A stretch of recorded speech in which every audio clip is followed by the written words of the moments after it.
बिना सार्ट रे दशम श्रेणी छात्री को घर को पठाइले प्रिंसिपाल। एभली एक घटना घटी धानबाद एक प्रतिष्ठित घरोई स्कूल। दशम श्रेणी परीक्षा सरिला बोली खुशी रे सेलिब्रेशन करुथिले छात्री। जणे जनक सार्ट रे लेखुथिले शुभेच्छार वार्ता। एभली सेलिब्रेशन रे रागी जाई छात्री मानक सार्ट खोलिबा को बाध्य करी घर को पठाई देइथिले स्कूल प्रिंसिपाल। सूचना अनुसार गुरुवार दशम परीक्षा सरुथिबारु सेही दिन को छात्री माने पेन डे भावे सेलिब्रेशन करिथिले।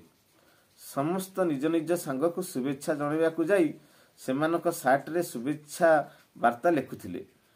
प्राय 100 छात्री एही सेलिब्रेशन रे भाग नैथिले।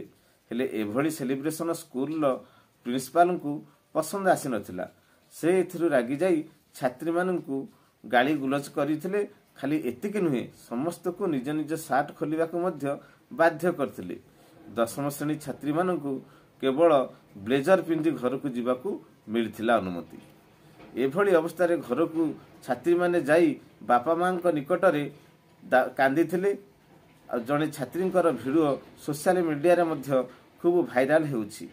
एही घटना रे अभिभावक माने डेप्यूटी कमिशनर निकट को जाई घरे स्कूल प्रिंसिपाल विरोध में दृढ़ कार्यानुष्ठान दाबी करिसेंती। से एही घटना को दुर्भाग्य और लज्जाजनक बोली कहिसेंती। अन्यपटे डेप्यूटी कमिशनर माधवी मिश्रा ए प्रसंग को गुरुत्व सह नैचंती।